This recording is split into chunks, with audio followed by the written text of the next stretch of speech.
रात गए सेनेट के बाद कौमी असेंबली ने भी 2/3 अक्सरियत से 26वीं आईनी तरमीम का बिल कर लिया मंजूर। Justice delayed is justice denied. Definitely जो टॉप लीडरशिप थी उसको तो उन्होंने खत्म कर दिया है। मैंने 6 गोल्ड मेडल्स लिए हैं, अभी तक किसी ने भी 6 कॉमनवेल्थ में गोल्ड मेडल्स विन नहीं किए। कराची और सिंध के दीगर अजला में बच्चों की सेहत के संगीन खतरात हैं।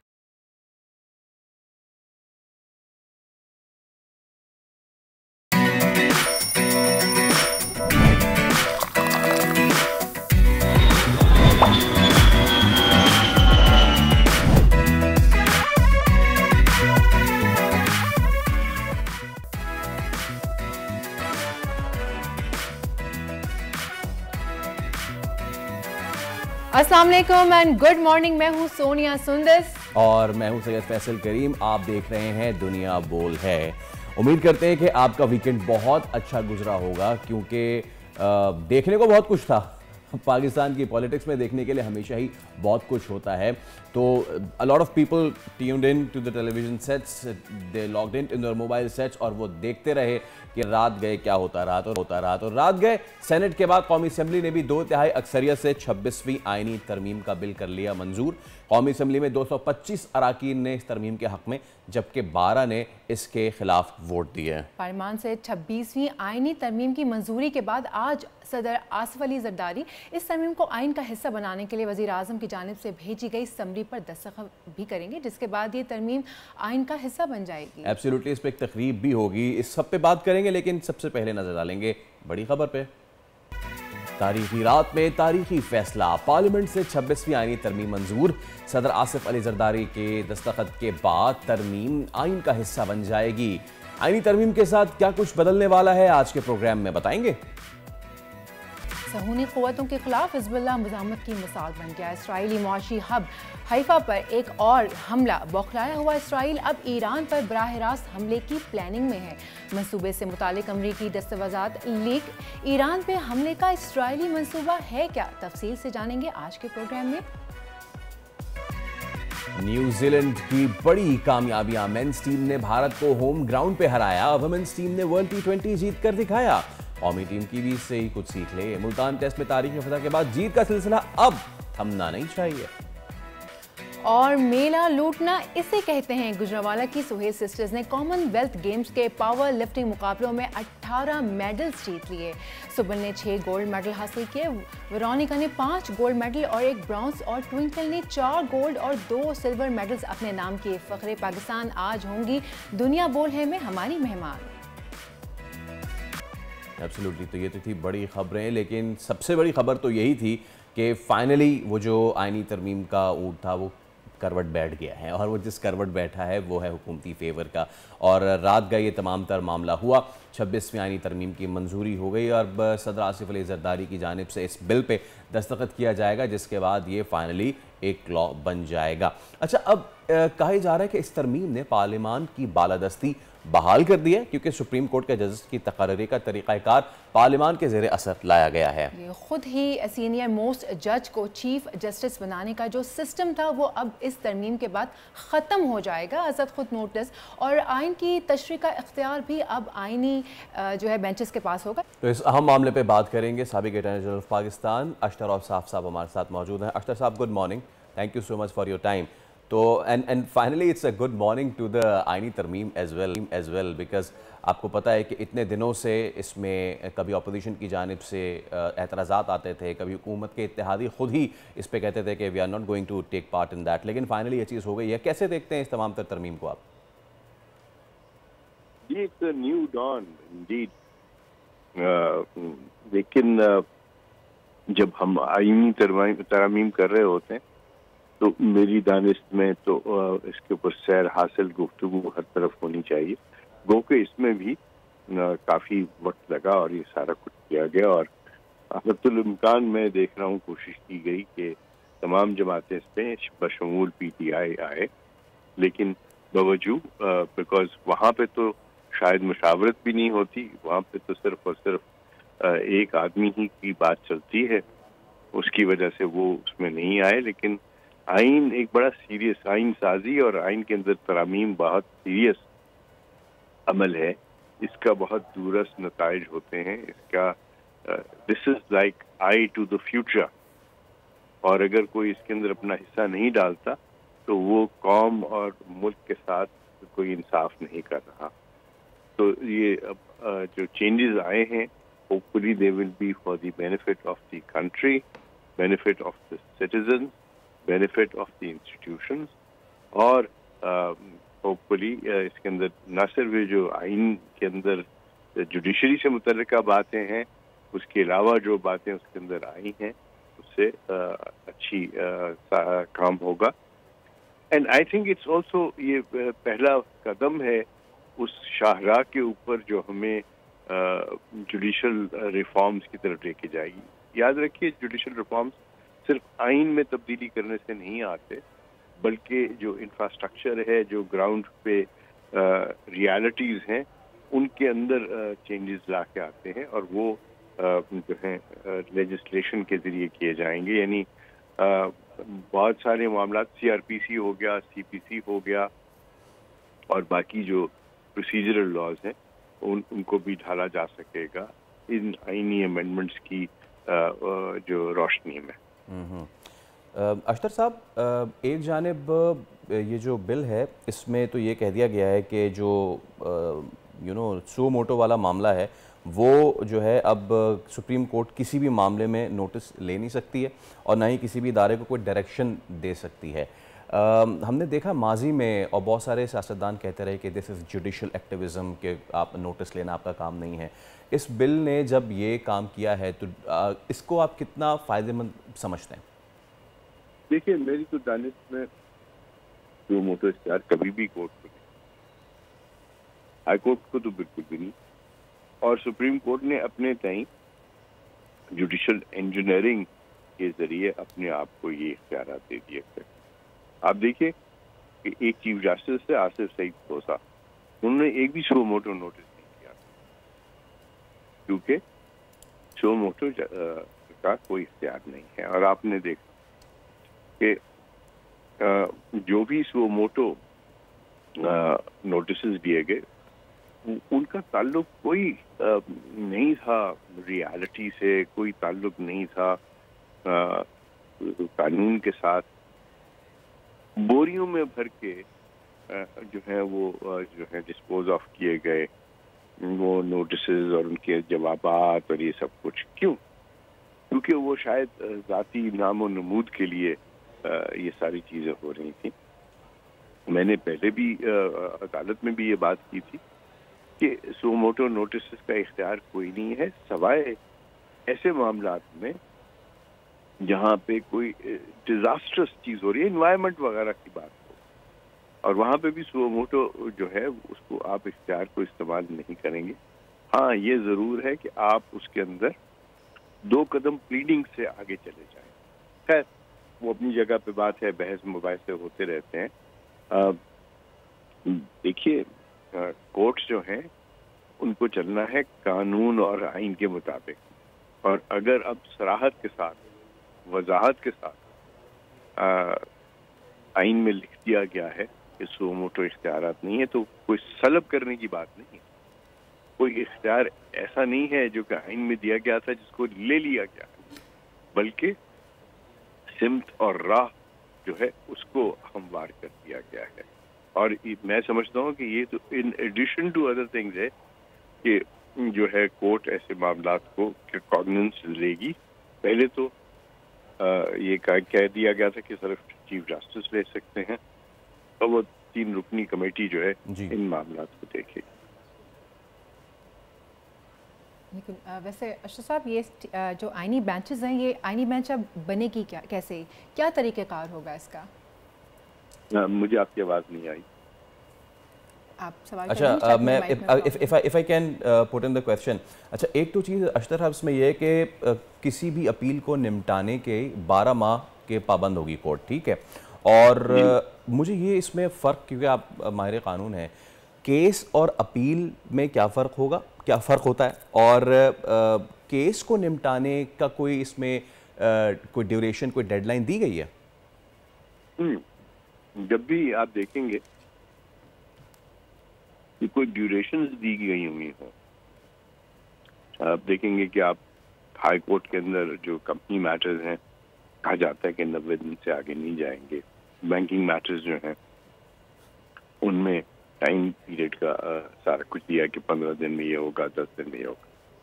देखिए, हर केस की अपनी एक नौयत होती है और उस नौयत के मुताबिक उसका होना चाहिए। जल्दी में केस का फैसला इसी तरह है कि जहाँ कहा जाता है justice delayed is justice denied, इसी तरह है justice hurried is justice buried. अब आपका सवाल कि क्या अपील और ट्रायल में फर्क है? जी हाँ, अपील जो है वो रिकॉर्ड के ऊपर होती है जो कि ट्रायल कोर्ट से बना हुआ और वो ट्रायल खत्म होने के बाद आती है। ट्रायल कोर्ट में मामला जो है वो लंबे चलते हैं, अपील जो है वो उसका फैसला रिकॉर्ड पे होता है, जबकि ट्रायल में और बहुत सारी चीजें होती हैं, मसलन एविडेंस को रिकॉर्ड करना है, उसको एनालाइज करना है, आर्ग्यूमेंट्स को सुनना है। अपीलें जो है वो नॉर्मली 2 से 3 हेयरिंग्स में खत्म हो जानी चाहिए। ऑलराइट, तो ये फर्क। ओके अख्तर साहब, एक और सवाल जो मेरी को एंकर कर रही थी वो ये कि जो बेंचेस की तश्कील वाला मामला है, अब इसमें क्या बोलेंगे आप? जी जी, अब can you hear me now? एक और चीज़ जो बेंचेस की तश्कील वाला है, अब उसमें जो आर्टिकल 191A का इसमें इजाफा किया गया है, आप हमें एलैबोरेट कर सकते हैं कि आर्टिकल 191A क्या है और उसके बाद जो बेंचेस की तश्कील हैं वो किस तरीके से होंगी? जी, यूँ है कि बेंचेस की तश्कील शुरू में तो चीफ जस्टिस जो है वो तफवीज़ कर देते थे रजिस्ट्रार्स को, और ये उसके बाद चीफ जस्टिस के मुतालिक ये जजमेंट भी आ गया कि he is the master of the roster, और वो सारा ये सिलसिला जो चलाएंगे। फिर कानून आया और कानून में कहा गया कि 3 रुकनी जो होगा, चीफ जस्टिस और 2 सीनियर तरीन जजेस फैसला करेंगे कि बेंचेस की तश्कील कैसे होगी। फिर उसमें अमेंडमेंट आई और कहा कि चीफ जस्टिस सीनियर मोस्ट जज और एक जो चीफ जस्टिस जिसको भी नॉमिनेट करें। तो वो मास्टर ऑफ द रोस्टर जो है वो चीफ जस्टिस से वो बन गए 3 जजेस। अब जब ये सिलसिला हो गया है तो फिर जजेस की जो तकसीम है बेंचेस के अंदर और उनको जो केस दिए जाते हैं वो इन 3 जजेस के पास चले गए, और वो इख्तियारात जो है वो फर्द वाहिद से लेकर एक इज्तिमाई यानी कलेक्टिव विजडम के जरिए किए जाने लगे। तो ये है सिलसिला, जो प्रैक्टिस एंड प्रोसीजर वाला जो मामला है वही आगे अब चल रहा है। ओके अख्तर साहब, अब एक सवाल और वो ये कि आईनी तरमीम से पहले इस तरह की फ़िज़ा बनाई जा रही थी कि जुडिशल एक्टिविज़म की वजह से गालिबन एक इदारा दूसरे इदारे यानी पार्लियामान पे हावी है। आईनी तरमीम हो गई है तो अब गालिबन ये फ़िज़ा बनाई जा रही है कि पार्लियामान जो है वो शायद ऊपर आ गई है आइन के, ऑल्दो के सॉरी अदलिया के। बीइंग अ लॉ प्रैक्टिशनर आपको बहुत अच्छी तरह से मालूम है कि आइन के ताबे हैं सब, चाहे वो पार्लियामान हो, मुक़न्नना से लेके अदलिया से लेके, आइन के ताबे हैं सब। तो इस असर को ज़ाइल करने के लिए अब क्या करना चाहिए कि कोई इदारा या कोई institute of the democracy is not हावी ऑन समवन एल्स, सब बराबर हैं और सब आइन के ताबे होकर चलेंगे? जी, आपने जो बात की है वो वाकई अक्सर जो है वो कुछ ऐसे ही दिए जाते, पहले भी दिए जा रहे थे। अभी असल में हमारे यहाँ फेक न्यूज़ के अलावा अब फेक और इंजीनियर्ड एनालिसिस भी होते हैं, और एक राय आमा को हमवार किया जाता है ऐसी बातें करके जिनकी जो ग्राउंडिंग है वो हकीकत में नहीं। देखिए,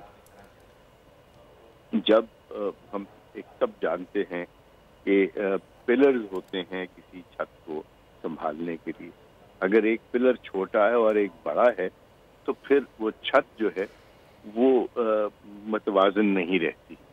तो यही काम जो है वो आइन ने आपके मुल्क और को चलाने के लिए किया, और सिर्फ हमारे मुल्क में नहीं है, बाकी भी जहाँ पे भी पार्लिमानी जमहूरियत है वहाँ पे कुछ ऐसे ही सिलसिले हैं। अब आप ओथ देख लीजिए, आप जो जजेस का ओथ है या जो पार्लियामान में लोग बैठते हैं उनका ओथ है या जो मिनिस्टर्स का ओथ है, उसमें कोई ज्यादा फर्क नहीं है। सब ओथ लेते हैं, यानी हलफ लेते हैं कि वो कानून और आइन का दिफा भी करेंगे और कानून और आइन के तहत भी चलेंगे। अब देखना क्या है, अगर सुप्रीम कोर्ट ने खुद कहा कि हम अगर वॉच डॉग्स हैं तो हमें बताइए, और ये बहुत बरस पहले की बात, मेरे ख्याल 40-50 बरस पहले की बात है, तो अगर हम वॉच डॉग्स हैं तो फिर हमें कौन वॉच करेगा? और इसी तरह पार्लियामेंट के अगर कोई जजमेंट कोई बनाती है कवानीन, तो क्या सुप्रीम कोर्ट उसकी जो है स्ट्राइक डाउन नहीं करती? तो कानून बनाना पार्लियामेंट का काम है, उसकी तशरीह करना भी पार्लियामेंट का है, लेकिन उसको कसौटी पे देखना, आइन की कसौटी पे देखना, उसको अदालतें देखती हैं। तो ये मामला जो है इनको उसी नज़र में देखना चाहिए, उसी तनाज़र में देखना चाहिए। और याद रखिए, पार्लियामेंट जो है वो उसी सूरत में एक पॉजिटिव रोल प्ले कर सकती है जब पार्लियामेंटेरियंस जो हैं उनकी तवज्जो सिर्फ और सिर्फ कवानीन को बनाने पे हो, कवानीन की तशरीह करने पे हो, कवानीन के अंदर अमेंडमेंट्स लाने पे हो। पॉलिसी साजी जो है उसके लिए गवर्नमेंट की वो मदद करे और अपनी तवज्जो डेवलपमेंट से, डेवलपमेंट फंड से, डेवलपमेंट पोस्टिंग ट्रांसफर से और इन चीज़ों से हट जाए। और मैंने इसमें खुद एक आईनी तरमीम की तजवीज़ दी हुई थी, और वो ये थी कि पार्लियामेंटेरियंस जो हैं उनको आप अगर वो इंटरफेयर करें डेवलपमेंट फंड्स में, डेवलपमेंट फंड मांगें या उसकी एक्सपेंडिचर की बातें करें, तो वो उनसे उनको नाअहल कर दीजिए आप। ये काम उनका नहीं है। बसद एहतराम ये काम जो है ये है लोकल गवर्नमेंट का, और लोकल गवर्नमेंट्स के ऊपर भी तवज्जो होनी चाहिए। तो ये एक बैलेंसिंग एक्ट है। जब वो डेवलपमेंट के कामों पे, पोस्टिंग ट्रांसफर के ऊपर तवज्जो नहीं देंगे तो फिर उनका तवज्जो सारी की सारी उस काम पे होगी जिसके लिए उनको इलेक्ट किया गया है। तो ये भी एक ऐसा पहलू है जिसके ऊपर संजीदगी से गौर करना चाहिए। सर, ये तो हमारे मुल्क का सबसे बड़ा इशू है, उस पर यकीनन हम आगे चल के आपसे इस्तिफादा करेंगे कि ये जो फंड्स लोकल बॉडीज़ के पास होने चाहिए वो MNAs के पास होते हैं। बट एक और चीज़ अख्तर साहब जो कि उज़ुर बनाई गई थी माज़रत के साथ, कि एक चीज़ ये एक जवाज़ बना के पेश की गई थी कि ये होना 26वीं आईनी तरमीम ज़रूरी है बिकॉज केसेस पेंडिंग हैं अदलिया में। Let's talk about the common man. एक आदमी है यहाँ कराची के औरंगी टाउन में रहता है और उसके मकान का मसला है और वो 20-20 साल से हेयरिंग पे जा रहा है, उसकी कोई सुनवाई नहीं हो रही है। 26वीं आईनी तरमीम से उस आम आदमी को क्या उसका केस स्पीड अप हो सकेगा? By speeding I don't mean के हारी एंड बारी, बट क्या उतना टाइम में स्पीड अप हो सकेगा कि उसके जिंदा रहने तक उसकी बारी आ जाए? नहीं, प्रैक्टिकली नहीं होगा। इसको प्रैक्टिकल करने के लिए जरूरी है कि आप वैक्यूम्स जो क्रिएट हुए थे वो फिल करें। फॉर इंस्टेंस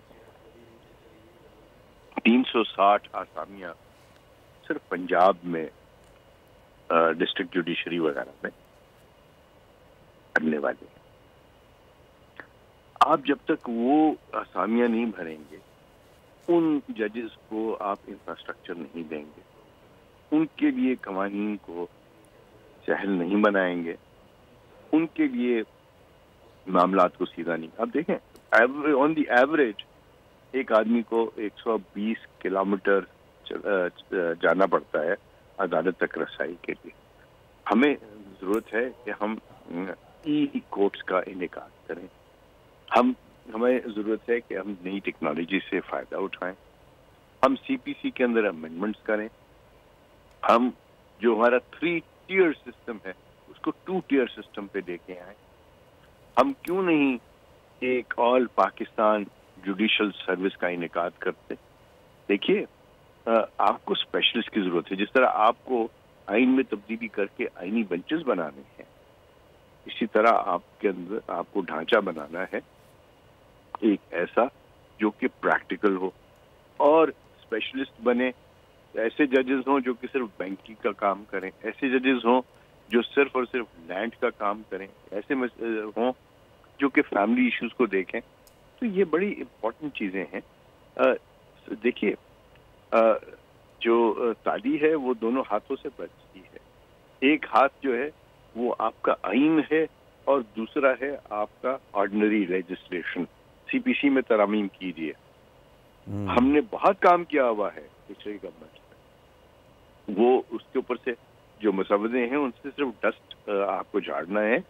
और ये आजम नज़ीर तारर साहब जो हैं, फारूक नाइक साहब हैं, इसके अंदर जाहिद हामिद हैं, इन सब लोगों ने, आपके जो कामरान मुर्तज़ा साहब हैं, ये इन इजलासों में शरीक होते रहे। इन्होंने अपनी इनपुट दी हुई है। मरहुमा आसमा जहांगीर ने इसमें बहुत सारा काम किया हुआ है। ये सारी सिलसिले जो हैं ये इनको कीजिए, और गैप्स को जब आप फिल करेंगे तो आम आदमी को फायदा होगा। एब्सोल्युटली। अशतर अफसाब साहब, it's been a pleasure talking to you. बहुत शुक्रिया आपका, और आपकी गुफ्तगू से हम हमेशा इस्तेफादा करते हैं। Thank you so much for your time. तो शब्बीर मीम का ये मामला जो है फाइनली अब एक करवट तो बैठ चुका है, और अब हम जो है वो बिफोर टेकिंग द ब्रेक, मैं चाह रहा हूँ कि शायर इरशाद भाई का नहीं है ये शेर, नाज़ो अंदाज से कहते हैं कि जीना होगा, जहर भी देते हैं तो कहते हैं पीना होगा। भाई नवाज शरीफ ने कौमी असम्बली में शायराना अंदाज अपनाया, उन्हीं की ज़बानी आपको सुनवा भी देते हैं कि ख्वाजा आसिफ साहब अपनी तकरीर के इख्तिताम पे एक छोटा सा शेर पढ़ दें, जो मैं लिख के उनको देना चाह रहा था, लेकिन उन्होंने जल्दी से अपनी तकरीर ख़त्म कर दी है। तो अगर इजाज़त दे तो मैं पढ़ देता हूँ। जी प्लीज़। ये थोड़ा सा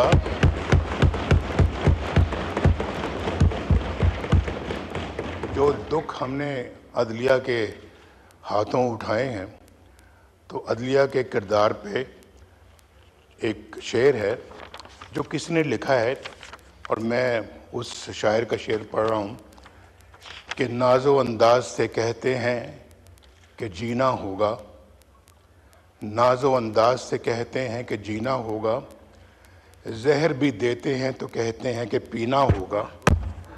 जब मैं पीता हूँ तो कहते हैं कि मरता भी नहीं, और जब मैं मरता हूँ तो कहते हैं कि जीना होगा। और उसके बाद हमें ब्रेक लेना होगा तो ब्रेक लेते हैं, ब्रेक के बाद दोबारा हाजिर होते हैं। Stay with us.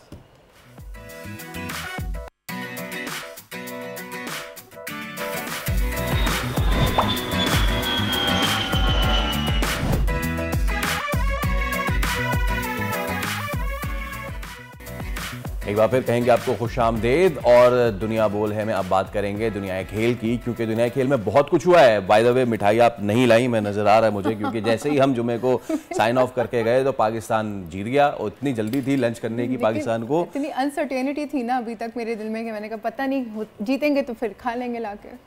अनसर्टेनिटी थी 2 दिन तक, पाकिस्तान तो जुम्मे को ही जीत गया था। ये अब बहाने हैं, ये अनसर्टेनिटी वगैरह कोई नहीं है। तो पाकिस्तान जीता, उसके बाद फिर ये हुआ कि दुनिया क्रिकेट में और भी बहुत सारा भौचाल आया हुआ है। तो पहले हम बात कर लेते हैं इसी हवाले से। मोहम्मद अवैस क्रिकेट एक्सपर्ट हमारे साथ मौजूद हैं। अवैस भाई, गुड मॉर्निंग। फाइनली पाकिस्तान जीत गया, हाँ, लेकिन ये कि इसको अब कंटिन्यू करना बहुत ज़्यादा इम्पॉर्टेंट है। तो पिंडी की भी स्पिनिंग विकेट एक्सपेक्ट कर रहे हैं आप?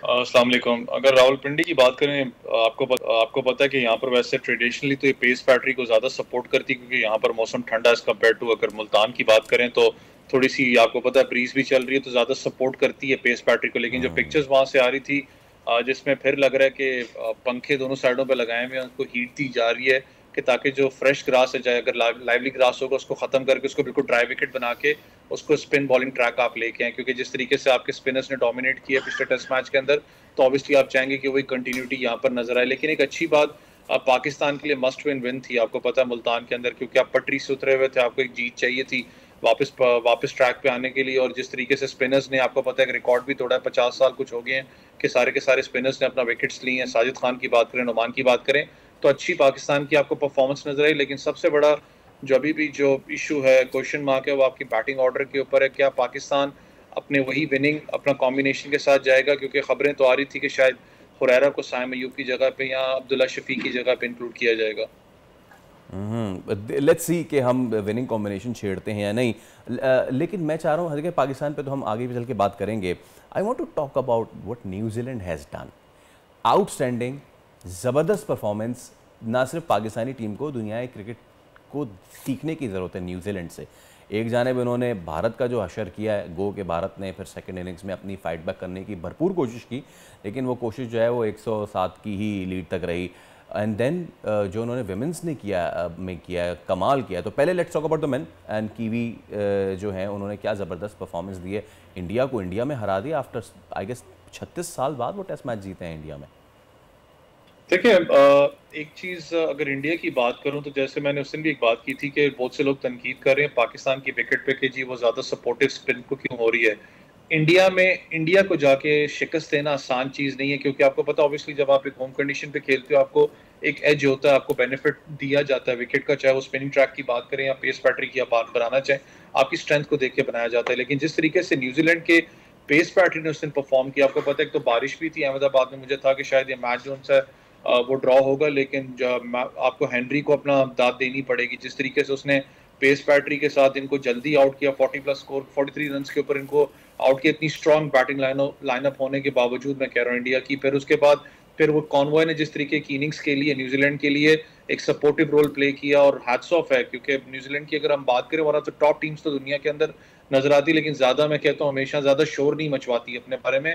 लेकिन इंडिया के अंदर जाके इंडिया को शिकस्त देना फिर इतने हाई स्टेज के ऊपर, क्योंकि अगर आप इंडियन टीम की बात करें तो आपको पता है इंडियन टीम इस वक्त उनके पास विराट कोहली मौजूद है, रोहित शर्मा मौजूद है, जायसवाल मौजूद है, एक बड़ा तगड़ा स्क्वाड आपको नजर आता है इंडिया का। और इंडिया आपको पता है वन ऑफ द फेवरेट्स है टेस्ट चैंपियनशिप खेलने के लिए। लेकिन जिस तरीके की शिकस्त दी है न्यूजीलैंड ने, मुश्किल होगा इंडिया को वापस इस ट्रैक पे वापस, एक होता है ना कि अगले मैच में उठना। लेकिन इंडिया अच्छी क्वालिटी साइड जरूर है, लेकिन अगर मैं थोड़ा हालियत से मैं देखूं तो इंडिया ने ज्यादा इंग्लैंड की तरह अपने व्हाइट बॉल क्रिकेट पे ज्यादा काम किया as compared to red ball cricket. ठीक है, वो टेस्ट चैंपियनशिप बिल्कुल अवैस। लेकिन एक चीज़ मैं ज़रूर आपसे कहना चाहूँगी और पूछना भी चाहूँगी कि ये जो वुमेन वर्ल्ड T20 में कीवी ख़वातीन ने जो कारकर्दगी का मुजाहरा किया है ना, बहुत ज़बरदस्त परफॉर्मेंस थी, ज़रा इसके बारे में भी बात हो जाए। देखिए, सोफी डिवाइन हैट्स ऑफ है, जो एक्सपीरियंस वो कैरी करती हैं न्यूजीलैंड वुमेन्स टीम के लिए, और मस्ट एक विन थी यहाँ पर। लेकिन साउथ अफ्रीका के लिए थोड़ा सा मुझे है दुख है, बुलफॉर्ड के लिए जो उनकी कप्तान है, क्योंकि साउथ अफ्रीका आपको पता है चोकर्स का टैग उनके ऊपर अनफॉर्चुनेट बेंच पे तो लगा रहता है। अंडर 19 तो उनकी वर्ल्ड कप जीत चुकी है, लेकिन दे डिजर्व, क्योंकि पिछला भी मुझे याद है 2023 का शायद था जो वर्ल्ड कप था, उसके अंदर भी वुमेन्स टीम जो सी की वो फाइनल्स तक पहुंची थी, फाइनल्स पिक नहीं कर सके थे। वेल डिजर्व था, लेकिन जिस तरीके से सोफी डिवाइन ने इस पूरी न्यूजीलैंड टीम को अपलिफ्ट किया है, जिस तरीके से लेके चलती आई है इस टूर्नामेंट के अंदर, आपको याद हो जब वो न्यूजीलैंड वर्सेस श्रीलंका का जो पहला मैच हुआ था जिसमें श्रीलंका ने शिकस्त दी थी न्यूजीलैंड को, तो यही लगा था, बल्कि सॉरी न्यूजीलैंड जीता था, बल्कि मैच बड़ा क्लोज कॉन्टेस्ट मैच हुआ था। यही लगा था कि यार न्यूजीलैंड शायद सिवाय सोफी डिवाइन के मुझे ऐसा सच कोई प्लेयर लगा नहीं था उसमें कि जो कि टॉप लेवल के ऊपर जाके परफॉर्म करके वर्ल्ड कप जितवा के दे। लेकिन बैक टू बैक परफॉर्मेंसेस उनकी आप देखें, चाहे सेमीफाइनल्स के अंदर वेस्ट इंडीज के खिलाफ उनकी अपना फतह देखें, सोफी डिवाइन हो गई, सूजी बेल्स हो गई, वक्त की कमी हुए सब, बहुत माजरत, लेकिन हम जो बात करना है हम अभी एक ब्रेक लेते हैं, ब्रेक के बाद दोबारा हाजिर होंगे, स्टे विद अस।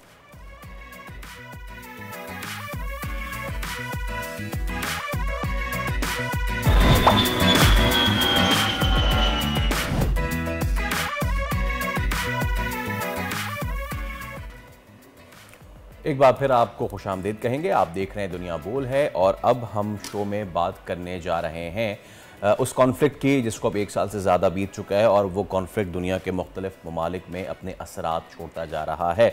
लेकिन अब उसमें ताज़ा तरीन पहलू ये है कि इसराइल ने जो मज़ाहमती फ़ोर्स है उसको टारगेट करना शुरू किया, लेकिन क़यादत छिनने के बावजूद कैसे मज़ाहमत की जाती है, हक़ परस्ती के लिए जद्दोजहद कैसे करनी है, ये हमें इसराइली मज़ालिम के ख़िलाफ़ खड़े रहने वाले हमास और हिज़्बुल्लाह के कारकुन समझा रहे हैं। हिज़्बुल्लाह की क़यादत मारी गई, लेकिन कल रात को एक बार फिर हिज़्बुल्लाह ने इसराइल के मुआशी हब हाइफा शहर पे कोहराम बपा कर दिया। जी, और एक साथ 200 रॉकेट फायर किए गए। हिज़्बुल्लाह ने इंतहाई चालाकी से अरबों डॉलर का इसराइली दिफाई निज़ाम बार बार फेल किया है, और कल रात भी हाइफा शहर में आयरन डोम मुकम्मल नाकाम दिखाई दिया, और हाइफा में जगह जगह रॉकेट गिरने से शदीद नुकसान की इतलात हैं। एब्सोल्युटली। दूसरी जानिब गज़ा में फ़लस्तीनी मज़ाहमतकारों के हमलों में इसराइली फ़ौज का कर्नल भी मारा गया है, लेकिन इस सब के बीच एक और चीज़ ये भी हुई है कि कुछ खुफिया दस्तावेज़ात हैं जो कि लीक हुई हैं और वो ईरान पर अटैक से मुताल्लिक़ ये दस्तावेज़ात थी और अमेरिका इस हवाले से भी थोड़ी तफ्तीश में। तो इस सब पे हम बात कर लेते हैं। हमारे साथ मौजूद हैं तज्ज़ियाकार डॉक्टर कमर चीमा साहब। डॉक्टर साहब गुड मॉर्निंग, बहुत शुक्रिया आपके वक्त के लिए।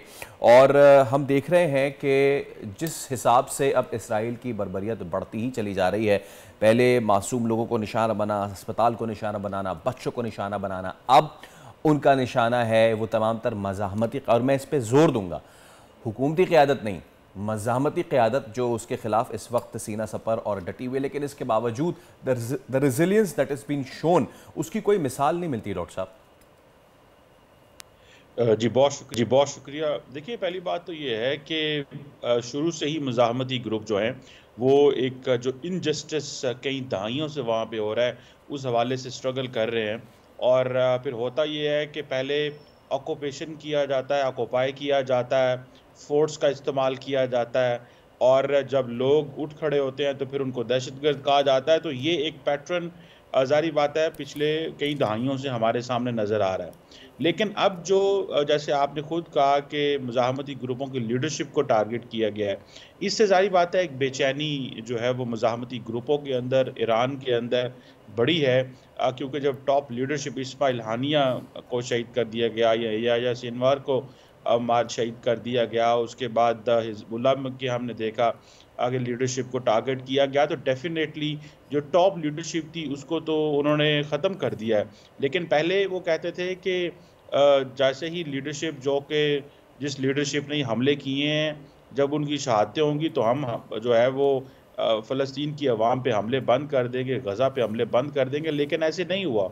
वो कह रहे हैं कि हम अपना मिशन जारी रखेंगे। और इसमें मैं समझता हूँ कि मज़ाहमती ग्रुप जो है तकरीबन 70% तो आपको पता है इस वक्त जो गज़ा का सारा इलाका है वो डिस्ट्रॉय हो चुका है, लोग बेघर हो चुके हैं। 45-50 हज़ार के करीब तो लोग बताए जा रहे हैं जो शहीद हो गए हैं, जो डिस्प्लेस हैं, और जो बाकी शहीद है जिनका डाटा हमारे पास नहीं है वो लहदा हैं। ऊपर से आपको पता है यूएन के बहुत सारे लोग मारे गए हैं, यूएन के लोगों को धमकियाँ अब दी जा रही हैं लेबनान के अंदर कि वो यहाँ से निकल जाए। सो मैं समझता हूँ कि कंप्लीट पिक्चर भी क्लियर नहीं है, टारगेट भी कर रहे हैं, और मुस्तकबिल नज़र भी नहीं आ रहा कि कब ये सीज़ फायर होगा, कब रिकंस्ट्रक्शन एंड रीबिल्डिंग होगी। क्योंकि कोई ऐसा मुल्क दुनिया में नज़र नहीं आता, कोई ऐसा प्लेयर नज़र नहीं आता, कोई ऐसा अदारा नज़र नहीं आता जो वाकई सीज़ फायर करा सके। डॉक्टर साहब आपने बात की कि मुल्क में कोई ऐसा प्लेयर नज़र नहीं आता जो सीज़ फायर करा सके। Obviously the biggest player in this dirty game is United states of America.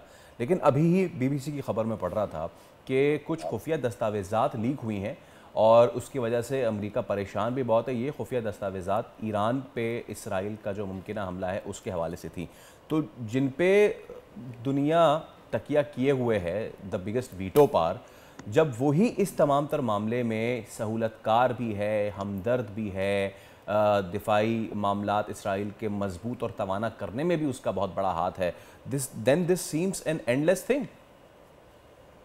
देखिए, अमेरिका के अंदर जो इस वक्त इलेक्शंस हो रहे हैं ना, वो एक बहुत बड़ा प्रॉब्लम है कि वो उस अंदाज से जंग को रुकवाने में नाकाम रहे हैं, क्योंकि डेमोक्रेट्स एंड रिपब्लिकन्स दोनों जो हैं वो इस पोजीशन में नहीं है कि वो नेतन्याहू को ये कह सकें कि जंग रोको या उसको असले की सप्लाई बंद करें। जिस तरह के recently French president Emmanuel Macron ने ये कहा था कि अगर हम सीज़ फायर चाहते हैं तो फिर हमें असले की सप्लाई बंद करनी होगी, क्योंकि अब यूरोपियंस परेशान हैं कि अगर जंग जो है वो बेरूत तक आ गई है, लेबनान में आ गई है, तो फिर ये एक नए पैमाने पे मैस मूवमेंट हो चल सकती है, और वो लोग जो यहाँ पे हैं बेरूत में, वो यहाँ से मेडिटेरेनियन क्रॉस करके यूरोप जा सकते हैं, उनके लिए मसले पैदा हो सकते हैं। सो क्वेश्चन ये है कि अमेरिका के अंदर जो इलेक्शंस हैं वो चीज़ मजबूर कर रहे हैं डेमोक्रेट्स को कि वो इस जंग को इसी तरह जारी रखे जैसे पहले थी।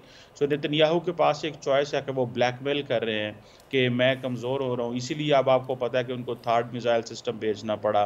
उससे पहले ये अभी एक ब्राउन यूनिवर्सिटी की रिपोर्ट थी कि तकरीबन 18 अरब डॉलर का असला जो है वो इजराइल को दिया गया है। सो एक ऐसा ग्रुप, छोटा सी जगह है, 2-3 मिलियन की आबादी है, छोटे से वहाँ ग्रुप है, बिलियंस ऑफ डॉलर्स के असले उस ग्रुप को ख़त्म करने के लिए। एंड ख़त्म आपने उस ग्रुप को नहीं किया, ख़त्म तो आपने लोगों को किया, आम आदमी को किया है, अवाम को किया है। सो मेरा ख्याल है कि अगर अमेरिका के इलेक्शन ना होते, अमेरिका के अंदर ये एक माहौल ना होता, तो शायद सिचुएशन डिफरेंट होती। और मेरा ख्याल है कि बड़ी ताकतें जो है अमेरिका और इजराइल को, they should think about the public opinion, क्योंकि पब्लिक ओपिनियन जो है इस वक्त दुनिया की, वो जब लोग देखते हैं नहत्ते लोगों को, मासूम लोगों को बेयारो मददगार, सर्दियाँ आई, गर्मी आई, फिर गर्मी आई, अब फिर सर्दियाँ आनी हैं, तो कैसे वो ज़िंदगी गुजार रहे होंगे। अदारे खामोश हैं, वहाँ पे एड नहीं पहुँच रही, डेवलपमेंट का काम नहीं हो सकता, वहाँ पे बच्चे नहीं पढ़ सकते। तो पूरी की पूरी जनरेशन्स को डेलिब्रेटली तबाह किया जा रहा है, उनको उनके अंदर वायलेंस और उनको प्रमोट किया जा रहा है कि आप जो है गन उठाओ, आप अपने वतन के लिए लड़ो। सो ये मेरा ख्याल है कि ये साइकिल्स तैयार किए जा रहे हैं, लेकिन ये सियासत जो है वो इसमें सारी कारफरमा है। और मेरा ख्याल है कि जो बाकी ब्लॉक्स हैं, अभी ब्रिक्स की मीटिंग हो रही है इसी हफ्ते कजान रशिया के अंदर, उनको बोलना चाहिए। बाकी ममालिक कब बोलेंगे? ये जब बोलेंगे नहीं तो फिर आम छोटे मुल्क कैसे बोल सकते हैं अगर रशिया और चाइना नहीं बोलेगा? मेरा ख्याल है कि इनको आवाज़ बुलंद करनी चाहिए लोगों की। जी डॉक्टर साहब, वैसे बाकी ममालिक के छोड़ें तो अमेरिका की बात करते हैं। अमेरिका जो है वो नहीं चाहता बेसिकली कि इसराइल जो है वो ईरान पर हमला करे। तो इज़ इट पॉसिबल कि जो ये लीक्स करवाई जा रही हैं ये जानबूझकर इंटेंशनली हो रही हैं? देखिए, ज़ाहिर बात है, ऐसे थोड़ा ही होता है कि CNN को आप खबर लीक करवा दें, इसके पीछे कुछ ना कुछ महरक़ात होते हैं। अब क्वेश्चन ये है कि डेफिनेटली अमेरिकन्स नहीं चाहेंगे कि ईरान पे हमला हो। उसकी वजह यह है कि ये पूरी की पूरी जंग फैल जाएगी। और देखिए, सबसे बड़ा जो मसला है ना, वो ये नहीं है कि इजराइल और ईरान के दरमियान जंग फैला हो। इन तमाम ममालिक जो रास्ते में आते हैं, वहाँ पे सब जगह पे अमेरिकन मिलिट्री बैठी हुई है, एक बात। दूसरी, आपको पता है अगर ईरान के साथ जंग शुरू होती है तो it could be a all out war हो सकती है, फुल ब्लोन वॉर होती है। तो सारे की सारी जो सप्लाई चेन है, जो ऑयल सप्लाई चेन है, जो स्ट्रेट ऑफ हार्मुज़ से गुजरती है, वो बंद हो सकती है। अगर सप्लाई चेन बंद होती है तो दुनिया में अगर तेल नहीं जाता तो हर जगह महंगाई होगी। तो देन ऑब्वियसली वो अमेरिका के ऊपर ही रिस्पॉन्सिबिलिटी आएगी कि आपने इस जंग को फर्दर अनफोल्ड होने दिया, एक्सपैंड होने दिया, आपने उस जंग को रोक नहीं सके। और आज सिचुएशन यहाँ पे आ गई है कि दुनिया में महंगाई, देखिए हमें अभी तक इस चीज़ का अंदाज़ा नहीं है कि जो सप्लाई चेन का जो है वो कितना बड़ा एक चैलेंज किसी मुल्क के लिए बन सकता है। अगर प्रॉपर तरसील नहीं होती सामान की, तेल की, चीज़ों की, एक्सपोर्ट की, इंपोर्ट की, तो एक मुल्कों के अंदर जो इकोनॉमीज़ हैं वो ख़राब होती, आम आदमी से मुतासर हो सकता है। तो मेरा ख्याल है कि वो नहीं चाहेंगे कि ये ऐसा हो। अगर होता है तो फिर उसके कॉन्सिक्वेंसेस बहुत ज़्यादा ख़तरनाक हो सकते हैं, क्योंकि ईरान की कैपेबिलिटी ज़रूरी नहीं है कि वो सिर्फ इजराइल पे हिट करे। जितने भी एसेट्स इंटरनेशनल वाटर्स में चलते हैं, रिसेंटली आपने देखा इजराइल के जो शिप्स थे उनको पकड़ लिया ईरान ने, तो वो इस तरह की चीज़ें जो है वो कर सकते हैं। इंटरनेशनल वाटर्स में सारी की सारी supply chain, Gulf of Aden, Strait of Hormuz, Red Sea, ये हर जगह यहाँ पे क्योस एंड क्राइसिस नज़र आ सकता है, जिसको अकेले मेरा ख्याल है कि अमेरिकन सॉल्व नहीं कर पाएंगे। तो वो नहीं चाहते कि ऐसे ऑप्टिक्स क्रिएट हो जिससे ये भी तासुर जाए कि वो इस जंग को रोक तो ना सके, बल्कि मज़ीद जो है वो फैल। चलें देखते हैं कि ये मज़ीद फैलाना वाली जो बात है ये कब ख़त्म होती है। बहुत शुक्रिया डॉक्टर कमर चीमा हमारे साथ आप मौजूद। तो अब आगे जी हम क्या करने जा रहे हैं? अभी हम ब्रेक लेने जा रहे हैं। ब्रेक के बाद वापस आएंगे और प्रोग्राम को आगे बढ़ाएंगे। Let's take a break.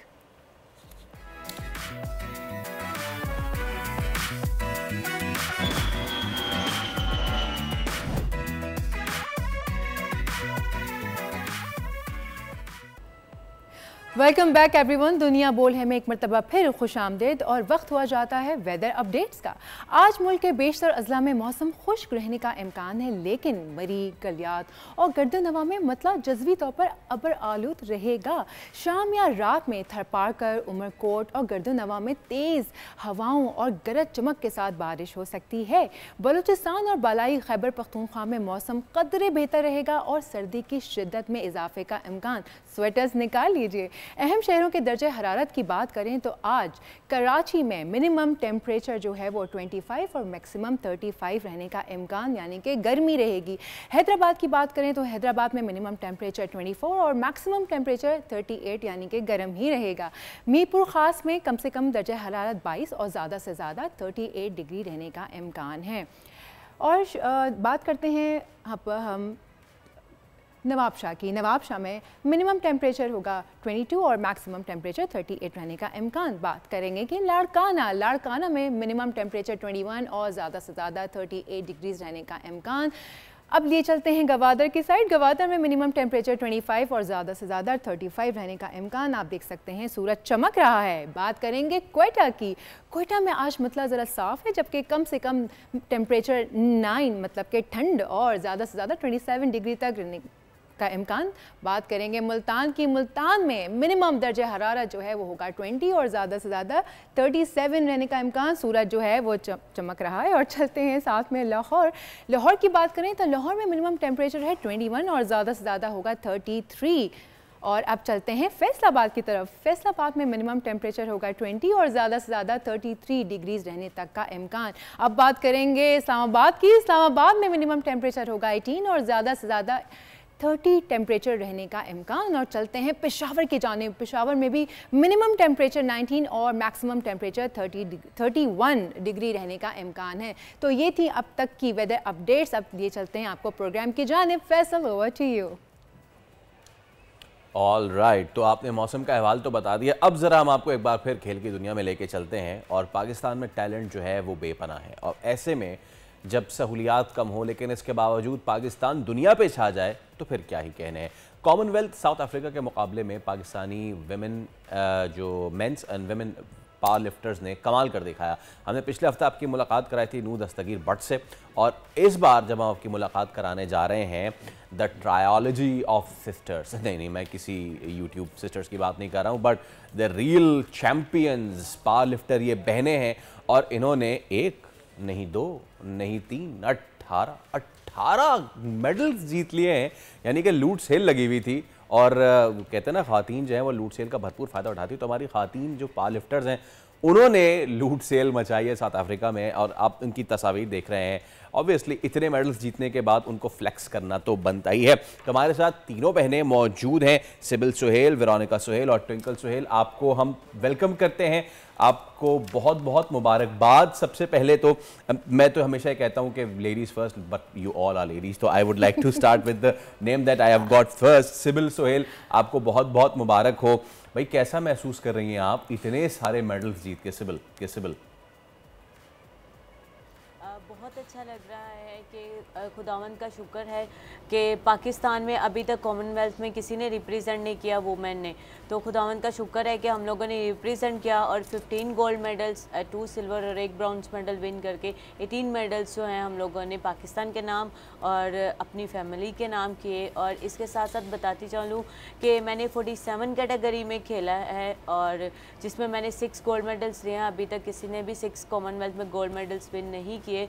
और इन सारी अचीवमेंट का क्रेडिट जो है वो हमारे कोच मलिक राशिद को जाता है कि जिन्होंने इतनी ट्रेनिंग करवाई और हम लोगों को इस मुकाम पर पहुंचाया। ज़बरदस्त। वैसे कहा जाता है कि ख़वातीन जब ईद आती है ना तो हम 3 से 4 जब तक कपड़े ना बनाएं मज़ा नहीं आता। इसी तरह अब जब माशाल्लाह आप जिस से ताल्लुक़ रखती हैं स्पोर्ट्स के जिस मैदान से, तो यहाँ पे भी आपने मेडल्स लेना है, वही होता है 3 से 4 से आपका दिल नहीं भरा, आपने कहा भाई अब की बार तो लेने 18-20। तो वही माशाल्लाह मुझे बताएं कि आप सभी के मैं पूछना चाहूँगी पहले ट्विंकल से कि जज्बात क्या थे जब पता चला कि कलेक्टिवली 18 मेडल्स जो हैं वो माशाल्लाह एक ही फैमिली में एक ही घर में आ रहे हैं? काफ़ी अच्छी फीलिंग्स थी। हम लोगों ने last time Asian Pacific African combined power lifting में 15 गोल्ड मेडल विन किए थे, तो इस दफ़ा हम लोग ये एम लेकर गए थे कि हम लोगों ने अपना ही रिकॉर्ड बीट करना है। तो इस दफ़ा हम लोगों ने 18 मेडल्स विन किए, जिसमें 15 हमारे गोल्ड मेडल है, 2 सिल्वर मेडल और 1 ब्रॉन्ज मेडल है। और हम लोगों को बड़ा अच्छा फील हो रहा है क्योंकि कॉमनवेल्थ का एक बहुत नाम है पूरे वर्ल्ड में, और कॉमनवेल्थ में रिप्रेजेंट करना, पार्टिसिपेट करके मेडल्स विन करना, ये मैं समझती हूँ कि ये पूरे पाकिस्तान के लिए बहुत एजाज़ की बात है। एब्सोल्युटली। और अच्छा वेरोनिका, मुझे ये बताइए, जब भी लफ्ज़ आता है हमारे जहन में पावर लिफ्टिंग, तो आम देखने वाले लोगों को बताइएगा कि बॉडी बिल्डिंग से ये कैसे मुख्तलिफ है, क्योंकि मेरी नॉलेज में पावर लिफ्टिंग गालबन 3 कैटेगरीज होती हैं, जो डेड लिफ्ट और चेस्ट प्रेस, इसी तरह से होता है या फिर इसमें कुछ और भी होता है, अगर आप लेमैन को समझा सकें। जी बिल्कुल, बॉडी बिल्डिंग और जो पावर लिफ्टिंग है दोनों डिफरेंट गेम्स हैं।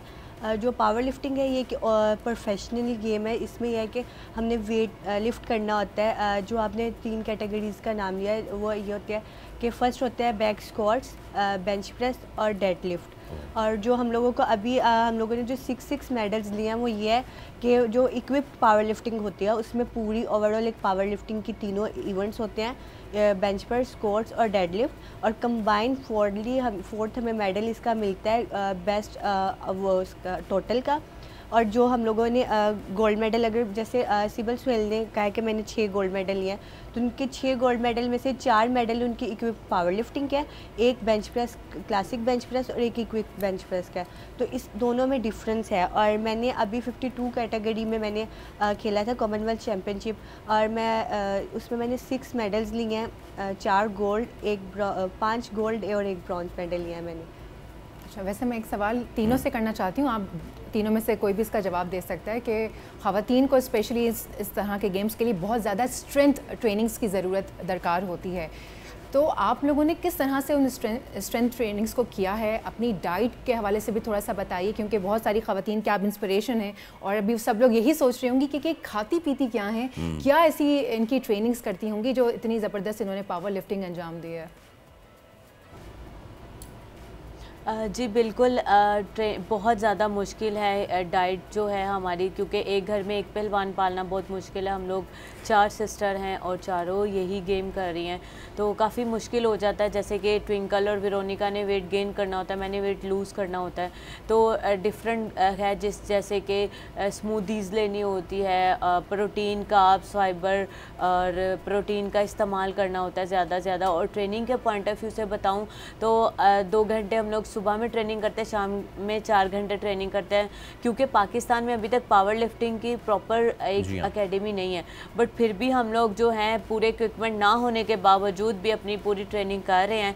और हमारी तो यही अपील है कि हमें पाकिस्तान से बाहर भेजा जाए अच्छी ट्रेनिंग्स के लिए, हमें इक्विपमेंट दिए जाए, हमें पूरा एक प्रॉपर एकेडमी बना कर दी जाए, और ताकि हम लोग पाकिस्तान का नाम और ज़्यादा रोशन कर सकें। और ट्विंकल, इसके साथ में ये भी जब आप बात करते हैं पावर लिफ्टिंग की, जैसे कि 3 बताया वेरोनिका ने भी, और उसको अगर मैं आम आदमी के लिए भी ज़रा आसान कर दूं, जो लोग जिम जाते हैं, एक तो बेंच प्रेस, चेस्ट प्रेस सबको पता है जी कि आपको चेस्ट प्रेस करना होता है, स्क्वाट्स यानी कि आपको जो आपका जो बाबल है उसको शोल्डर पे रख के और आपको उठक बैठक, जो कि आसान अल्फाज में, या और उसके बाद हो गया डेड लिफ्ट। डेड लिफ्ट मतलब इज़ द डेडलीस्ट थिंग। आपको सबसे मुश्किल इन तीनों में से कौन सी लगती है ट्विंकल? मैंने सबसे पहले स्टार्ट किया था तो मैं वेट लिफ्टिंग और कबड्डी और पावर लिफ्टिंग तीनों गेम्स करती थी, और पावर लिफ्टिंग मेरी सबसे फेवरेट गेम थी। और मुझे तो ये तीनों इवेंट्स ही बहुत ज़्यादा पसंद है, स्क्वाट्स भी और बेंच भी और डेड लिफ्ट भी लगाना। तो बाकी है कि ओवरऑल हर पर्सन की कुछ ज़्यादा स्पेशल होती है। जैसे साइबल को डेड लिफ्ट करना ज़्यादा पसंद है, वेरोनिका को स्क्वाट्स ज़्यादा पसंद है, और मैं पर्सनली देखा जाए मुझे तीनों इवेंट्स पसंद है, बट मेरा बेंच बहुत ज़्यादा अच्छा है। क्या बात है। वैसे और मैं जी बोलें, ये भी बताना चाहूँगी जी कि अभी जैसे हम लोग पहले भी मेडल्स लेकर आए थे, तो हम लोगों को 15 मेडल्स का भी इंसेंटिव नहीं दिया गया था। तो मैं हुकूमत से ये अपील करना चाहूँगी कि आप क्रिकेट को और बाकी गेम्स को सपोर्ट करते हैं, आप पावर लिफ्टिंग को भी सपोर्ट करें।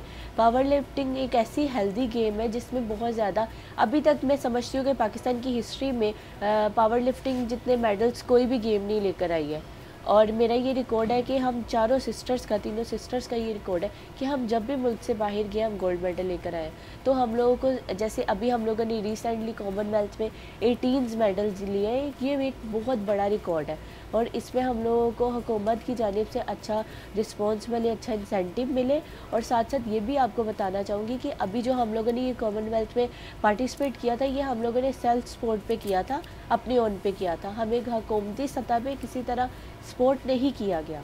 तो अगर हमें स्पोर्ट हो फाइनेंशियली तौर पे और मेडल्स की स्पोर्ट्स हो तो और हम अच्छा कर सकते हैं, हम वर्ल्ड में पार्टिसिपेट कर सकते हैं, तो हम ओलंपिक में पार्टिसिपेट कर सकते हैं। ऑफ फेयर, मैं आपसे एक चीज़ पूछना चाहूँगी, अभी तो पूरे सोशल मीडिया पे, टीवी चैनल्स पे, हर जगह माशाल्लाह से आपके इंटरव्यूज़ जा रहे हैं, लोग आपको सराह रहे हैं, तो अभी तक क्या किसी हुकूमत के नुमाइंदे ने आपसे रब्ता नहीं किया? अभी तक नहीं हो सका? नहीं, स्टिल अभी तक हम लोगों को नहीं कोई रिस्पॉन्स किया गया, ना सीएम पंजाब की जानिब से, ना प्राइम मिनिस्टर की जानिब से, और ना ही हमारे जो मिनिस्टर है, मिनिस्टर स्पोर्ट्स फैसल खोखर, किसी की तरफ से हमें सपोर्ट नहीं किया गया। और ये मैं समझती हूँ कि as a middle class family हम लोगों के लिए बहुत डिफ़िकल्ट था जाना और मेडल्स विन करना, मतलब इस तरह के सिस्टम में तो बहुत ज़्यादा डिफ़िकल्ट, और वो भी पावर लिफ्टिंग जैसी गेम जो कि जिसमें डाइट का भी बहुत ज़्यादा ध्यान रखना पड़ता है। हर किसी ने अपने अपने बॉडी वेट को मेंटेन करके इवेंट को पार्टिसिपेट करना, ये एक बहुत टफ सारा सिस्टम होता है, बहुत टफ होता है। और it's so different in the common body building के बॉडी बिल्डिंग में तो फिर आपके पास बहुत मार्जिन होता है। When it comes to power lifting आपकी बैक, आपके शोल्डर पे इतना ज़्यादा प्रेशर आ रहा होता है। वो एक आम आदमी सिर्फ अगर 100 kg का उठाने की कोशिश करे बारबल, तो 100 छोड़ें 50 का ही उठाना चाहे तो फिर उस तक पता जाता है। भाई आप तीनों बहनों का बहुत बहुत शुक्रिया, थैंक यू सो मच। और इस कमेंट के साथ कि आप पाकिस्तान का हमारा वो फ़ख्र हैं, वो काबिल फ़ख्र कम्युनिटी हैं कि जिसने पाकिस्तान की अदलिया, पाकिस्तान की आर्म फोर्सेस और दीगर तमाम तर वॉक्स ऑफ लाइफ में पाकिस्तान का सर फ़ख्र से बुलंद किया। हम talking about the Christian community, आपका उनसे ताल्लुक़ है, तो एक बार फिर आपका बहुत बहुत शुक्रिया, thank you so much for your time. और उम्मीद करते हैं आगे चल के भी आप इसी तरह पाकिस्तान की नुमाइंदगी करते रहेंगे। अभी हम ब्रेक ले रहे हैं। बिल्कुल, अब हम ब्रेक ले रहे हैं, ब्रेक के बाद वापस आएंगे और प्रोग्राम को आगे बढ़ाएंगे। Let's take a break.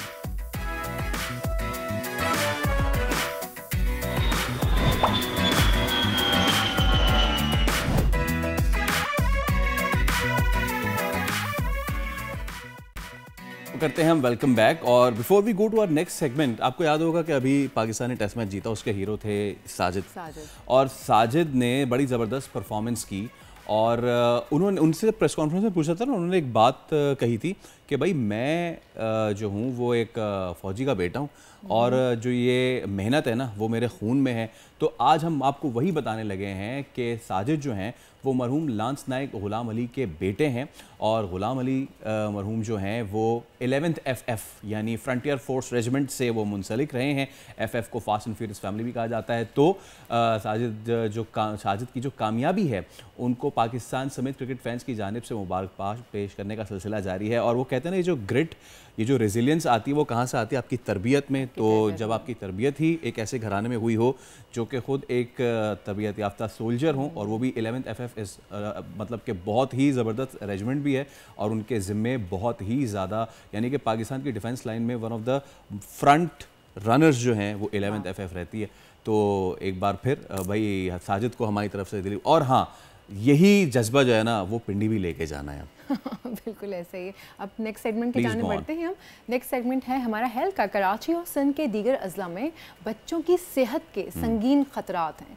खन्नाक नामी बीमारी से अब तक 100 बच्चे जहाँ बहक हो गए हैं और इसी तरह पिछले साल का अगर डाटा निकाला जाए तो जिसमें सिंध में इन्फेक्शन डिजीज़ हॉस्पिटल में खन्नाक के 140 केसेस सामने आए थे और उनमें से 50 से करीब बच्चे इंतकाल कर गए थे। खन्नाक का इलाज जो है वो शदीद महंगा है। मुतासरा एक बच्चे के इलाज पर 2 से 2.5 लाख रुपए का एंटीटॉक्सिन इस्तेमाल होता है, जबकि खन्नाक से बचाव का वाहिद जो एक ज़रिया है वो वैक्सीनेशन ही है। एब्सोल्युटली। अब इसी पे हम बात कर लेते हैं माहिर वबाई अमराज डॉक्टर नईम राजपूत आज हमारे साथ मौजूद हैं। डॉक्टर साहब welcome to the studio sir, बहुत शुक्रिया आपका। ये तो बड़े अलार्मिंग फिगर्स हैं, इतनी ज़्यादा अमवात बच्चों की।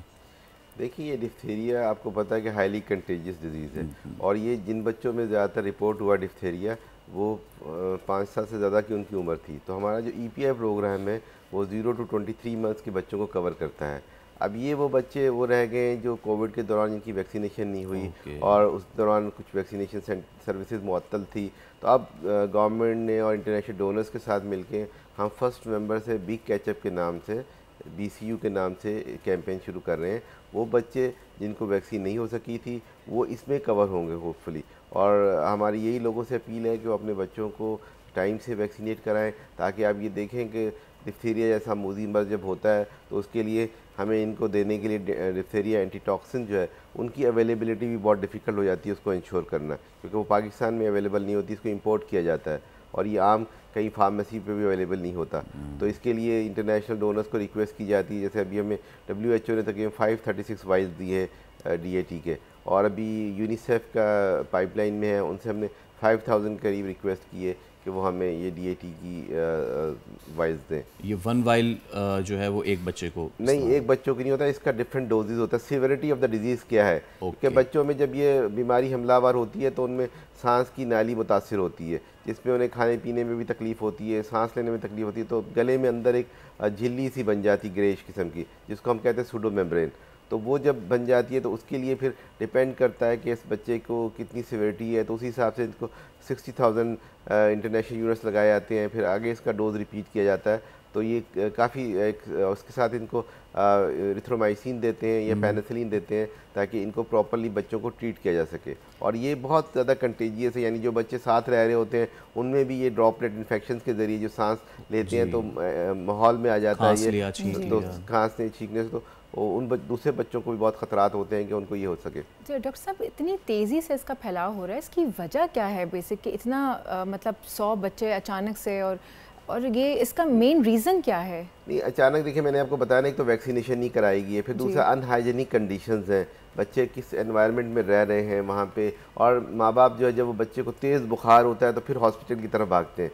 मतलब वो ये नहीं देखते कि बच्चे को टाइम से वैक्सीन करा देते हैं। अगर ये पेंटा 1 और पेंटा 2 की वैक्सीन लग जाती प्रॉपर तरीके से तो ये दिन उनको ना देखने पड़ते। हमारा बहुत एम्फेसिस है कि सब बच्चे जो, क्योंकि सिंध में हमारी जो कवरेजेस है वैक्सीनेशन की वो 70 से 75% है, तो जब तक ये कवरेजेस 85 से 90% नहीं होंगी तो इस किस्म के केसेस आएंगे। लेकिन ये सब डिपेंड करता है कि जो माँ बाप है अपने बच्चों की सेहत के बारे में कितने कंसर्न है, वो कितना वैक्सीनेशन की इंपॉर्टेंस देते हैं और किस तरह से वो वैक्सीनेशन सेंटर पे अपने बच्चों को टाइम से लेके जाते हैं। साहब, आपने ये तो बताया कि कंटेजियस है, कॉजेज़ क्या होते हैं इस बीमारी के? इसका बैक्टीरियल इन्फेक्शन है, ये बैक्टीरिया से ये बीमारी फैलती है, और इसकी जो अलामात है इसमें टॉन्सिल्स जो है उसकी सूज जाते हैं। इसके अलावा ये जो सांस की, जैसे मैंने कहा कि सांस लेने में दुश्वारी होती है, और साथ ही साथ फिर इसके साथ हाई ग्रेड फीवर, यानी 103, 104 फीवर हो जाता है इस पर। वैसे डॉक्टर साहब, ये हमें बताया गया है कि इलाज जो है उस पर तकरीबन 2 से 2.5 लाख रुपए का खर्चा आ जाता है, तो ये इतना एक्सपेंसिव है, तो मतलब अफोर्डेबिलिटी और अवेलेबिलिटी कैसे मुमकिन बनाई जाए? एक्चुअली ये जो इलाज का जो भी एक्सपेंस है, जो मैंने आपको बताया ना, डिप्थीरिया एंटीटॉक्सिन, ये हमारा प्रोग्राम अवेलेबल करा के देता है, लेकिन गवर्नमेंट ने जो टर्शरी केयर हॉस्पिटल है, SICHD है, SICH है, इनको भी बजट्स दिए हैं कि ये अपने रूटीन बजट से ये प्रोक्योर करें। इंटरनेशनली प्रोक्योर होती है, लोकल मार्केट में अवेलेबल नहीं होती, तो वो जब तक ये इसके इंश्योर नहीं किया जाएगा इसकी सप्लाई सब जगह पे हो, और हमें जैसे हमारे प्रोग्राम कोशिश करता है कि जहाँ कहीं से कुछ डोनेशन मिले तो वो अवेलेबल कराए इन बच्चों के लिए। ठीक है। और डॉक्टर साहब, ये इसमें वेदर का भी अमल दखल होता है, किस मौसम के साथ ही आता है, या फिर पैदाइश के साथ ही आप बच्चे को इसको नहीं, देखें ये वेदर के एनवायरमेंटल देखें आजकल कितना पोल्यूशन है और किस तरह से सूरत हाल ख़राब है, चिकनगुनिया फैल रहा है, डेंगू कितना फैला हुआ है, क्योंकि डेंगू का भी एक सीजनल एपिसोड होता है, सेम विद द डिप्थीरिया है। ओके। और डॉक्टर साहब, आपने बताया कि गले में ख़राश आ जाती है, और हमने भी देखा कि गले पर कोई निशान भी बन जाता है, उसके बारे में थोड़ा बताएं ताकि पेरेंट्स को थोड़ा किसी बच्चे को हो जाए तो जानने में आसानी रहेगी। देखिए, ये गले में एक झिल्ली बन जाती है ना, तो सांस लेने में उसको बच्चे को बहुत तकलीफ होती है, तो फिर उसको हॉस्पिटल आना पड़ता है, फिर ये मेडिसिन। तो फिजिकली भी कोई गले पे निशान पड़ जाता है? कोई निशान नहीं पड़ता। सूडो मेम्ब्रेन इज लाइक अंदर होती है ना, ये ऊपर पैलेट पे या गले के अंदर, कि जो उसको खाने पीने में दुश्वारी होती है, सांस लेने में दुश्वारी होती है। और कोई शॉर्टेज है इस वक्त वैक्सीनेशन की? नहीं, वैक्सीनेशन अवेलेबल है, और ख़ासकर जहाँ जहाँ ये केसेस आए हैं हमारे जो कंसर्न डिस्ट्रिक्ट हेल्थ ऑफिसर्स हैं, या वेस्ट है या ईस्ट है, उन्होंने जहाँ जहाँ ये केसेस आए हैं वहाँ केस रिस्पॉन्स एक्टिविटीज़ की हैं, वहाँ उनके जो अड़ोस पड़ोस में या जो भी बच्चे उस यूसी में अवेलेबल हैं, जो जिनको ये खदशा हो सकता है कि ये बीमारी लगे, तो उनको वैक्सीन किया जा रहा है। बहुत तेज़ी से उनको सबको वैक्सीन की जा रही है ताकि किसी भी तौर पे और नए केसेस ना आए। और डॉक्टर साहब, कराची अगर स्पेसिफिकली बात की जाए, कौन से, जैसा आप ईस्ट की बात कर रहे थे, तो कौन से ज़िले में ज़्यादा केसेस रिपोर्ट हुए हैं? वेस्ट में ज़्यादा केसेस रिपोर्ट हुए हैं, वेस्ट है, केमाड़ी है, ईस्ट है, क्योंकि ये एक्चुअली जो हमारी P1 पॉपुलेशन, जो पख्तून पॉपुलेशन है, इनमें भी ज़्यादा केसेस आते हैं। फिर सराइक साउथ पंजाब के लोग आते हैं यहाँ पे, क्योंकि कराची आपको पता है कि माइग्रेशन बहुत ज़्यादा है और वहाँ जो जिस तरह से लोग फिर जिन कच्ची आबादियों में रहते हैं उनको प्रॉपर हाउसिंग नहीं है। में गुंजान आबाद और एक साथ मिलके, मेरा अगला सवाल यही था कि फ़र्ज़ कीजिए अगर किसी घर में ये चीज़ आइडेंटिफाई हो जाती है तो फिर इनिशियली आइसोलेशन इख्तियार करनी बिल्कुल चाहिए? बच्चों को फ़ौरन हॉस्पिटल, खासकर ऐसे हॉस्पिटल में जाना चाहिए जहाँ बच्चों का इलाज बेहतरीन तरीके से होता हो, क्योंकि गवर्नमेंट के भी बच्चों के अस्पताल हैं, NICH है, SICHD है, SICH है, तो यहाँ रुजू करना चाहिए क्योंकि यहाँ फ्री ऑफ कॉस्ट ट्रीटमेंट है और बहुत बेहतरीन किस्म का इलाज है। इस तरह से जो वैक्सीन है वो भी फ्री है और डिप्थेरिया एंटीटॉक्सिन वाइज जो उसका आपने कहा कि 2 से 2.5 लाख का एक्सपेंस है, ये गवर्नमेंट फ्री ऑफ कॉस्ट देती है और ये आगा खान को भी हम दे रहे हैं। दूसरे हमने पूरे सिंध के जो बड़े बड़े हॉस्पिटल्स हैं उनमें सब जगह हमने सप्लाई की है लास्ट फोर्टनाइट में, ताकि कोई बच्चा जब कहीं भी आए इन हॉस्पिटल्स में तो ऐसा ना हो कि उस बच्चे को ये डिप्थेरिया एंटीटॉक्सिन अवेलेबल ना हो सके। वैसे डॉक्टर साहब, बच्चे अमूमन खाना खाने में भी आनाकानी करते हैं, माँ को तंग करते हैं और बुखार भी यूजुअली बच्चों को हो ही जाता है, तो अब खन्नाक को आइडेंटिफाई कैसे करें माँ या बाप, क्योंकि सिम्टम्स मोरलेस वैसे ही हैं जो आम बुखार के होते हैं, फिर आगे जाके वो एक्सट्रीम स्टेजेस में कन्वर्ट होता है। सो कैसे हम इसको अर्लियर स्टेज पे इनिशियली आइडेंटिफाई करें घर में रहते हुए? देखिए 80% तो बच्चे जो है ना उनको उनका क्लिनिशियन डायग्नोस कर लेता है उसकी साइन सिम्टम्स से, कि जैसे हाई ग्रेड फीवर है और खाने पीने में जैसे आपने कहा कि तकलीफ का मुजाहरा कर रहा है, सांस की नाली, फिर ये चूँकि ये जो बैक्टीरिया है आगे चल के जो हार्ट मसल्स पे बहुत ज़्यादा और दूसरे ऑर्गन्स पे बहुत अफेक्ट करता है और ये क्लिनिकली 80% डायग्नोज हो जाता है। इसके अलावा सिंपल है कि क्लिनिशियन जो है इसका जो स्वैब लेता है, थ्रोट स्वैब लेता है और वो लैब को भेज देता है, तो उससे ये कंफर्म केस है। हमारे पास तकरीबन 180 के करीब जो सस्पेक्टेड केसेस आए उनमें से 27 जो कंफर्म हुए और इस तरह से मतलब ये फिगर रहा अभी तक। अच्छा, और एक चीज़ और बताइएगा प्लीज़ कि वैक्सीनेशन का एक शॉट ही काफ़ी होता है या कुछ टाइम के बाद? वैक्सीनेशन के 2 शॉट है, इसके 2 शॉट लगने चाहिए ज़रूरी, और कोशिश खासकर जहाँ जिन एरिया में हो रहा है तो वहाँ बूस्टर डोज भी लगा रहे हैं। ठीक है, बहुत शुक्रिया डॉक्टर साहब, thank you so much for your time. और सेहत की हमने बात की, बाय द वे हम इसको आपको ये भी बताते चलें प्रोग्राम के एंड करने से पहले कि देखिए, और इसका मतलब ये नहीं है कि आप डॉक्टर के पास बिल्कुल भी ना जाएं, लेकिन वो अंग्रेजी कहावत है ना, an apple a day keeps a doctor away. हम क्यों बात कर रहे हैं, हम इसलिए बात कर रहे हैं, एक सेब रोज़ाना रखे तंदुरुस्त और तवाना, ये वो इसलिए क्योंकि आज है भाई वर्ल्ड एप्पल डे।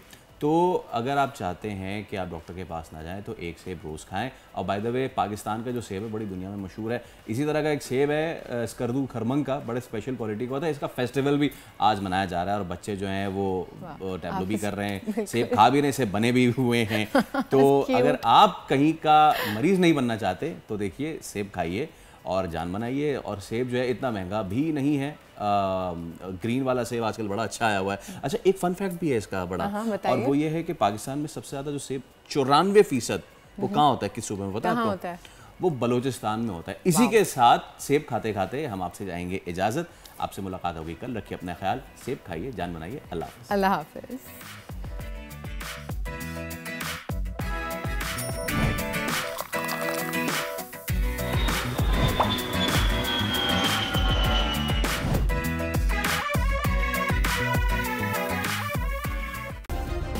सब्सक्राइब करें और बेल दबाएं ताकि कोई खबर रह न जाए।